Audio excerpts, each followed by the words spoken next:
आप सभी को जय मसीह की। तो आइए हम परमेश्वर का वचन देखते हैं। यूहन्ना 13 अध्याय उसका 34 वचन। मैं तुम्हें एक नई आज्ञा देता हूँ कि एक दूसरे से प्रेम रखो। जैसे मैंने तुमसे प्रेम रखा है वैसे ही तुम भी एक दूसरे से प्रेम रखो। परमेश्वर का वचन कहता है कि मैं तुम्हें एक नई आज्ञा देता हूँ कि हमें एक दूसरे से प्रेम रखना चाहिए। सचमुच हम जिस तरह परमेश्वर ने हमसे प्रेम रखा, परमेश्वर ने हमारे लिए, हमारे पापों के लिए परमेश्वर ने अपनी जान दी। परमेश्वर क्रूस पर चढ़ाए गए, वो किसके लिए? हमारे लिए। क्योंकि हमसे परमेश्वर क्या करते हैं? प्रेम करते हैं। परमेश्वर हमसे प्यार करते हैं।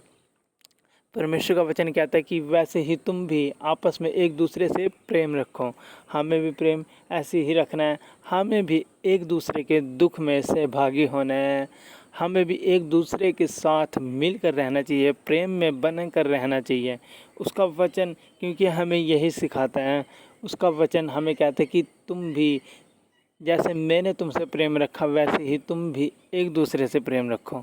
तो सचमुच हमें भी एक दूसरे से प्रेम रखना चाहिए। जिस तरह उसका वचन कहता है, परमेश्वर का वचन जैसे हमें सिखाता है वैसे ही हमें भी एक दूसरे से प्रेम रखना चाहिए। और आगे देखिए उसका वचन क्या कहता है। यदि आपस में प्रेम रखोगे तो इसी से सब जानेंगे कि तुम मेरे चेले हो।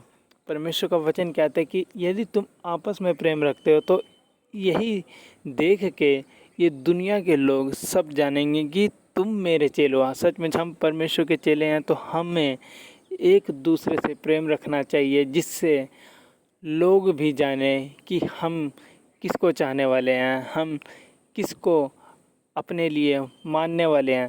सचमुच वो हमारा मसीह है, जो हमारे स्वभाव को देख के लोग जानेंगे कि ये सचमुच ये मसीह के लोग हैं, ये जीवित परमेश्वर के लोग हैं। तो हमें भी एक दूसरे से प्रेम रखना चाहिए। जिस तरह हमारे परमेश्वर ने हमसे बहुत आज से प्रेम रखा। हमारा परमेश्वर हमारे लिए हर परिस्थितियों में, हर एक मुसीबतों में वो हमारे साथ खड़ा रहता है, क्योंकि वो परमेश्वर क्या हमसे प्रेम करते हैं। हमें भी एक दूसरे के साथ ऐसे ही हर एक चीज़ों में, हर एक दुख में, हर एक खुशी में, हर एक चीज़ों में हमें एक दूसरे के साथ खड़ा रहना चाहिए। मसीह का वचन हमें यही सिखाता है कि हमें एक दूसरे के साथ मिलकर रहना चाहिए। इस वचनों के द्वारा आप सभी को बहुत से आशीष मिला। आप सभी को जय मसीह की।